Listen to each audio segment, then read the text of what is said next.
Assalamualaikum warahmatullahi wabarakatuh. Pada pertemuan hari ini kita akan membahas mengenai consumer behavior dan marketing strategi. Jadi pengantar dari perilaku konsumen.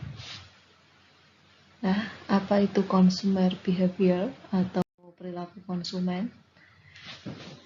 Perilaku konsumen merupakan studi mengenai individu, kelompok, atau organisasi dan proses-proses yang dilakukan dalam memilih, menentukan, mendapatkan, menggunakan, dan menghentikan pemakaian produk, baik itu barang maupun jasa. Kemudian ada pengalaman atau ide untuk memuaskan kebutuhan, serta dampak proses terhadap konsumen dan juga masyarakat. Nah, macam-macam perilaku konsumen yang sering kita temui dalam kehidupan sehari-hari dan sering kita alami, yaitu ketika memutuskan membeli sebuah produk, baik itu barang maupun jasa, kita dihadapkan pada pilihan-pilihan. Misalkan kita akan membeli sabun muka. Sabun muka yang bagaimana yang akan kita beli? Di sana banyak sekali berbagai jenis dan merek. Nah, kemudian kita cari informasi dari media massa, internet, atau dari teman baik, atau bisa pula dari referensi keluarga. Kemudian setelah kita kenali kebutuhan dan proses pengambilan keputusan, langkah selanjutnya adalah melakukan pembelian konsumen. Kemudian setelah kita melakukan pembelian, kita menggunakan produk tersebut. Apakah sudah membuat kita puas ketika kita menggunakan produk tersebut atau tidak? Nah, jika kita merasa tidak puas, nanti ada evaluasi pasca pembelian. Nah, ini tadi adalah aktivitas-aktivitas yang dilakukan oleh konsumen ketika memutuskan membeli sebuah produk. Ini yang dinamakan dengan perilaku konsumen. Ya, jadi perilaku konsumen adalah semua aktivitas yang dilakukan oleh konsumen yang dimulai dari aktivitas konsumen mengenali kebutuhan, kemudian proses pengambilan keputusan, tahap ketiga yaitu pembelian konsumen, tahap keempat keputusan membuang sisa konsumsi, dan tahap terakhir yaitu evaluasi pasca konsumsi. Di sini bisa terlihat mengenai model sederhana dari pengambilan keputusan konsumen, dimulai dari input, kemudian proses, dan juga yang ketiga yaitu output. Input ini dipengaruhi oleh faktor eksternal, jadi bagaimana usaha pemasar, dalam hal ini adalah perusahaan, ketika menciptakan sebuah produk, baik itu barang maupun jasa, kemudian bagaimana harganya, bagaimana cara promosinya, dan bagaimana cara pendistribusiannya. Kemudian yang kedua, dipengaruhi oleh lingkungan sosial cultural atau sosial dan budaya, yang meliputi yang pertama yaitu ada keluarga, kemudian sumber informal, kemudian kelas sosial, kemudian sumber non-komersial yang lain, dan juga dipengaruhi oleh budaya dan subbudaya. Kemudian dalam proses pengambilan keputusan pembelian, ini dipengaruhi oleh motivasi, persepsi, pembelajaran, personality atau kepribadian, kemudian attitude, kemudian membutuhkan pengakuan, pencarian, pembelian kembali, dan evaluasi terhadap alternatif-alternatif, dan juga experience atau pengalaman. Kemudian di output atau pasca pembelian dipengaruhi oleh trial atau pertama kali membeli, dan yang kedua adalah melakukan pembelian ulang. Nah, ini nanti akan dievaluasi pasca pembelian. Apakah akan melakukan pembelian ulang kembali atau hanya cukup sekali atau trial tadi. Selanjutnya yaitu perubahan lingkungan, ini juga akan mewarnai proses dalam pengambilan keputusan konsumen. Misalnya perubahan pendapatan. Ya, misalkan dulu Anda berpenghasilan 500.000, Untuk membeli sabun cuci, Anda memilih krim ekonomi. Kemudian ketika pendapatan Anda naik menjadi 1.500.000, kemudian Anda beralih produk. Misalkan untuk mencuci pakaian tidak lagi menggunakan krim ekonomi, tapi menggunakan merek Attack. Ini juga akan mempengaruhi perilaku konsumen. Yang kedua yaitu adanya perubahan teknologi. Yang ketiga perubahan nilai budaya dan nilai sosial. Kemudian yang keempat ada perubahan lingkungan. Yang kelima yaitu perubahan selera, dan yang terakhir yaitu tren. Tren ini juga akan mempengaruhi perilaku pembelian konsumen. Nah, alasan dalam mempelajari perilaku konsumen ini adalah untuk apa? Yang pertama yaitu untuk membantu para manajer dalam pengambilan keputusan. Yang kedua, ini untuk memberikan pengetahuan kepada para peneliti pemasaran dengan dasar pengetahuan analisis konsumen. Kemudian yang ketiga yaitu untuk membantu legislator dan regulator dalam menciptakan hukum dan peraturan yang berkaitan dengan pembelian maupun penjualan barang dan jasa. Kemudian yang keempat ini bisa untuk membentuk konsumen dalam pembuatan keputusan pembelian yang lebih baik lagi. Kemudian bisa membantu kita untuk memahami mengenai faktor-faktor seperti psikologi, sosiologi maupun ekonomi yang bisa untuk mempengaruhi perilaku konsumen. Selanjutnya, kita sebagai pemasar itu harus mengetahui apa yang diinginkan atau yang dibutuhkan oleh konsumen. Kita harus mengetahui perilaku dari konsumen. Nah, kemudian kita menciptakan strategi pemasaran atau marketing strategi yang merupakan variabel di mana pemasar ini mengendalikan usahanya dalam memberitahu dan juga mempengaruhi konsumen. Nah, variabel-variabel dalam strategi pemasaran ini meliputi yang pertama produk. Jadi bagaimana kita akan menciptakan sebuah produk yang benar-benar sesuai dengan kebutuhan dari pelanggan. Kemudian bagaimana harga yang ditetapkan kepada konsumen. Kemudian yang ketiga bagaimana promosi yang akan dilakukan. Kemudian yang keempat bagaimana distribusi yang bisa mendorong konsumen dalam proses pengambilan keputusan. Nah, jadi pemasar di sini tuh harus mengumpulkan informasi dari konsumen untuk evaluasi kesempatan utama dalam pemasaran dan pengembangan pemasaran. Yang kedua yaitu regulatory policy. Ini pengetahuan mengenai perilaku konsumen yang bisa membantu pengembangan kebijakan publik menyangkut masalah perilaku konsumen. Jadi nanti adanya kebijakan-kebijakan ini itu bisa membantu para konsumen maupun bagi pemasar dalam memasarkan produk yang tidak bertentangan dengan hukum dan peraturan bisnis. Kemudian yang ketiga yaitu social marketing. Ini merupakan aplikasi strategi dan taktik pemasaran untuk mendorong perilaku yang bisa berdampak positif bagi individu yang menjadi sasaran dan juga bagi masyarakat secara keseluruhan. Nah, contohnya seperti larangan merokok, kemudian dalam iklan mobil itu bisa ditunjukkan bagaimana menggunakan sabuk keselamatan selama mengendarai mobil dan lain sebagainya. Kemudian yang keempat, inform individuals.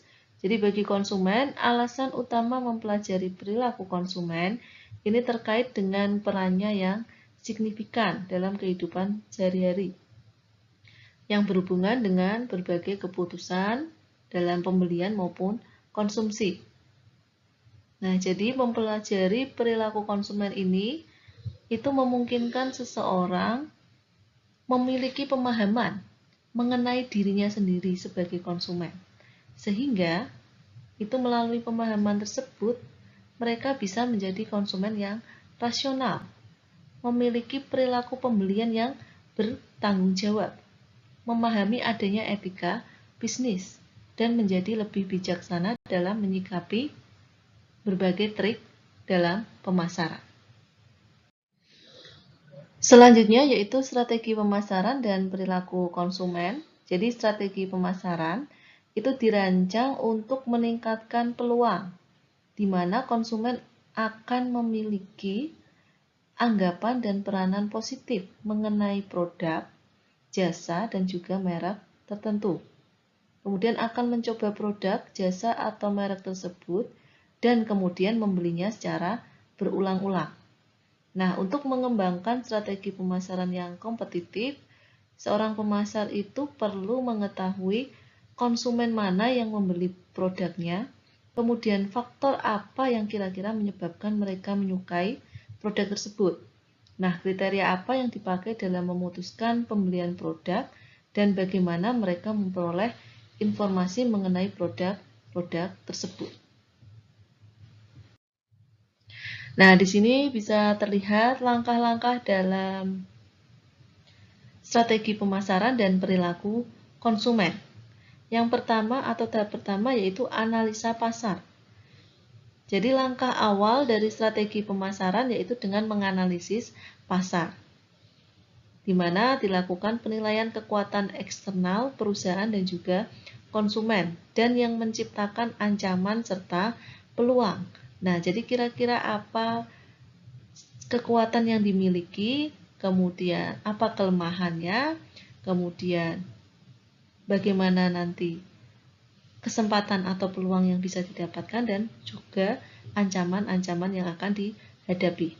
Nah, analisisnya ini meliputi yang pertama adanya kemampuan organisasi, kemudian kekuatan dan kelemahan pesaing, ketahanan ekonomi dan teknologi, dan juga konsumen yang potensial yang sudah ada. Kemudian komponen dalam analisis pasar yang pertama adalah konsumen. Jadi bagaimana pemenuhan kebutuhan konsumen ini merupakan hal yang kompleks. Nah, tapi bisa dilakukan dengan melakukan riset pasar. Jadi bagaimana kita mengetahui kebutuhan konsumen yang sangat beragam. Nah, kita bisa melakukan dengan cara riset pemasaran. Yang kedua yaitu perusahaan. Jadi sebuah perusahaan itu harus bisa sepenuhnya memahami kemampuannya untuk memenuhi kebutuhan konsumen. Nah, hal ini bisa dilakukan dengan mengevaluasi seluruh aspek yang dimiliki oleh perusahaan. Seperti contohnya bagaimana kondisi keuangan, kemudian apa yang keterampilan yang dimiliki, keahlian manajerial, kemudian kemampuan produksi, adanya kecanggihan teknologi, dan yang terakhir itu bagaimana kemampuan dalam pemasaran. Yang selanjutnya yaitu adanya pesaing. Jadi setiap perusahaan itu harus memperhitungkan dengan cermat keunggulan-keunggulan apa yang dimiliki serta kekurangan-kekurangannya dibanding dengan pesaing-pesaingnya. Nah, sehingga kita bisa bersaing dengan para pesaing di pasar yang sama. Kemudian yang terakhir yaitu kondisi. Jadi bagaimana keadaan ekonomi, lingkungan fisik, adanya peraturan pemerintah, dan perkembangan teknologi ini bisa mempengaruhi kebutuhan dan konsumen, dan harapannya terhadap kemampuan perusahaan dan juga pesaing. Step yang kedua atau tahap yang kedua yaitu dengan melakukan segmentasi pasar. Ya, saudara pasti ingat apa itu yang dinamakan dengan segmentasi. Segmentasi pasar yaitu proses membagi pasar ke dalam beberapa sub atau bagian pasar yang berbeda dengan kebutuhan atau karakteristik yang sama dan memilih satu segmen atau lebih untuk disasar dengan bauran pemasaran. Jadi adanya proses membagi pasar ke dalam beberapa sub atau bagian pasar yang berbeda. Nah, bagaimana cara atau langkah yang harus dilakukan dalam segmentasi pasar? Yang pertama yaitu identifying product related need sets atau mengidentifikasi perangkat kebutuhan produk. Jadi mengidentifikasi perangkat kebutuhan produk yang diinginkan oleh konsumen, serta yang bisa memberikan kepuasan bagi konsumen. Yang kedua yaitu grouping customer by needs, di mana mengelompokkan konsumen yang memiliki perangkat kebutuhan yang serupa. Nah, konsumen di sini bisa dikelompokkan ke dalam satu segmen sejauh fitur produk dan bahkan mungkin brand image produk yang bersangkutan meskipun demografinya yang berbeda.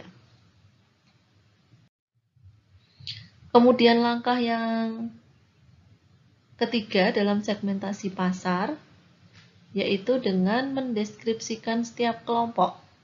Jadi setelah konsumen dengan perangkat kebutuhan yang sama tadi diidentifikasi, diperlukan penjelasan mengenai konsumen tersebut berdasarkan dari segi demografi, gaya hidup, dan penggunaan media.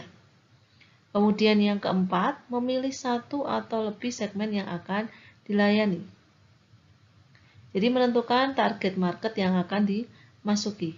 Nah, pasar sasaran ini dapat berupa beberapa kelompok segmen yang bisa dimasuki, bergantung dari definisi pasar sasaran yang dikembangkan.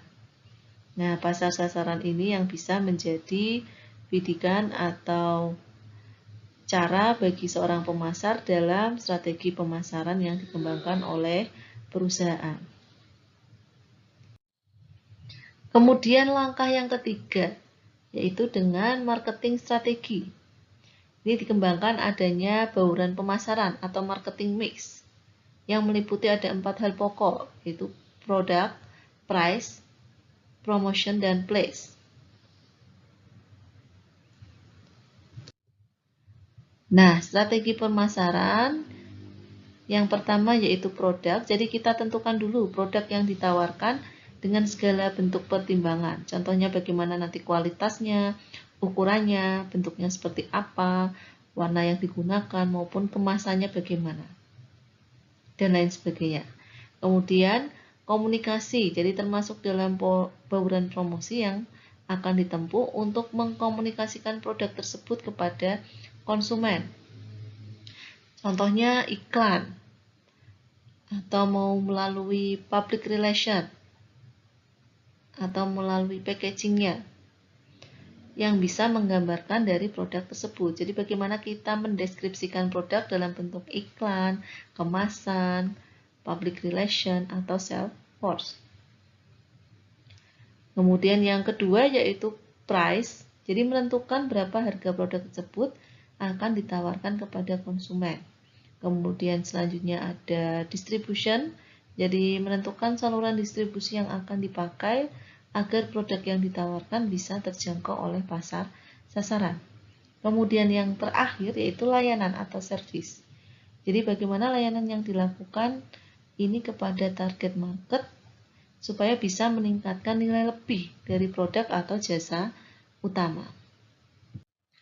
Oke, langkah yang keempat yaitu proses keputusan konsumen atau consumer decision process. Jadi setiap manusia itu selalu ingin memenuhi kebutuhan hidupnya.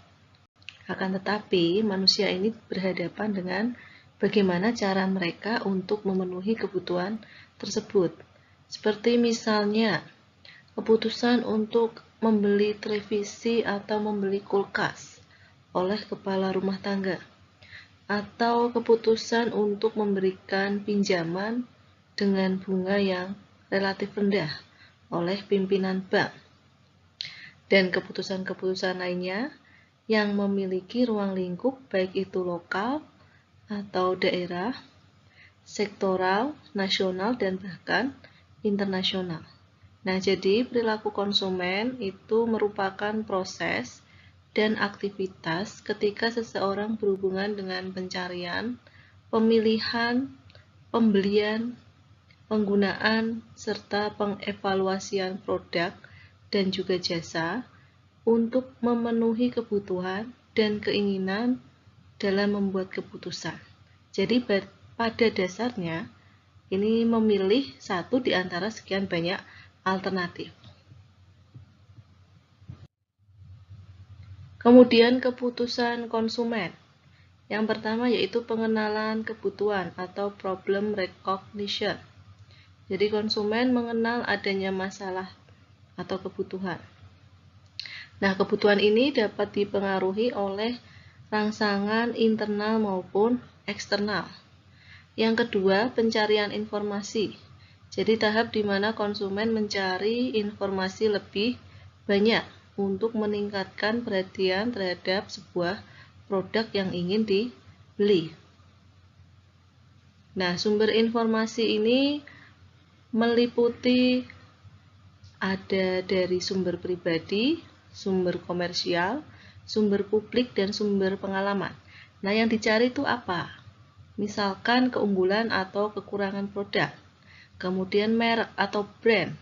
Apakah produk ini produk baru yang belum memiliki brand terkenal atau memang produk yang sudah dikenal oleh khalayak? Terus bagaimana harga yang ditentukan?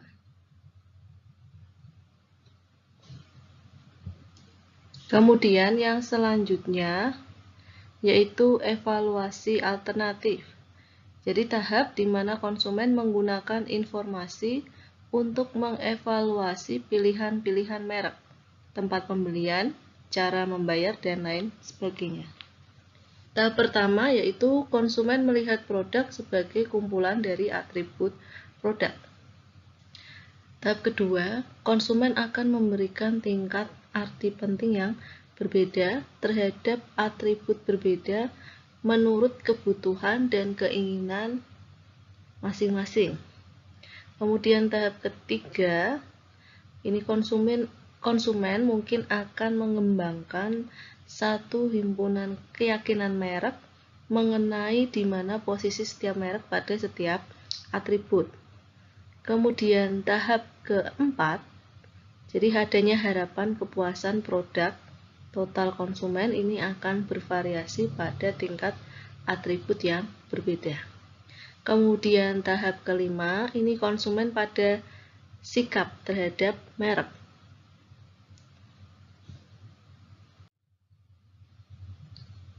Kemudian, tadi yang ketiga adalah evaluasi alternatif. Kemudian yang keempat yaitu keputusan membeli atau purchase. Jadi ketika konsumen benar-benar membeli produk tersebut, jadi adanya pembelian sebuah produk. Kemudian tahap keputusan konsumen yang kelima yaitu adalah evaluasi atau perilaku pasca pembelian. Nah, bagaimana konsumen mengambil tindakan lebih lanjut setelah membeli sebuah produk. Nah, ini didasarkan atas rasa puas atau tidak puas mengenai manfaat atau kinerja dari produk yang dipersepsikannya setelah dibandingkan dengan harapan sebelum membeli. Tahap kelima, ini adalah outcome atau hasil. Jadi ini akan mempengaruhi di lingkungan masyarakat, lingkungan perusahaan maupun bagi individu. Jadi kalau bagi individu, hasil dari proses pada beberapa tingkat kepuasan, pengeluaran keuangan, perubahan atau pengembangan sikap dan atau perilaku yang sudah berubah. Kemudian kalau dari perusahaan atau firm, ini reaksi dari target market menghasilkan sebuah brand image sebuah produk ataupun organisasi. Kemudian dalam lingkungan masyarakat, ini efek kumulatif dari proses pemasaran yang bisa mempengaruhi adanya pertumbuhan ekonomi ataupun polusi dan juga masalah sosial. Nah, ini dari sisi perusahaan, yaitu yang pertama ada product positioning. Jadi upaya menciptakan image tertentu atas produknya dibandingkan dengan produk sejenis yang dihasilkan oleh pesaing di dalam benak konsumen. Kemudian dari segi penjualan, ini merupakan hasil yang penting karena bisa menghasilkan pendapatan bagi perusahaan. Kemudian dari sisi kepuasan pelanggan atau kepuasan konsumen, ini harus diperhatikan oleh para marketer, dalam hal ini adalah pemasar. Jadi bagaimana mempertahankan konsumen ini agar mereka itu merasa puas sehingga melakukan pembelian ulang. Kemudian dari sisi individu hasilnya, yang pertama adalah need satisfaction. Jadi membutuhkan adanya rasa puas. Hasil yang paling jelas dari proses konsumsi bagi seorang individu, apakah pembelian ini dilakukan atau tidak adalah tingkat kepuasan kebutuhan yang dihasilkan dari proses konsumsi. Jadi setelah kita mengkonsumsi produk tersebut, apakah kita sudah merasa puas atau tidak? Yang kedua yaitu injurious consumption. Jadi sisi gelap dari perilaku konsumen terjadi ketika individu ataupun kelompok ini membuat keputusan konsumsi yang memiliki konsekuensi yang negatif untuk jangka panjang bagi kesejahteraan mereka. Selanjutnya, hasil atau outcomes di lingkungan masyarakat dari berbagai bidang. Yang pertama ada dari bidang ekonomi, kemudian yang kedua ada physical environment atau lingkungan fisik. Jadi konsumen membuat keputusan yang berdampak besar terhadap lingkungan fisik masyarakat, baik mereka sendiri maupun yang lainnya. Kemudian ada social welfare.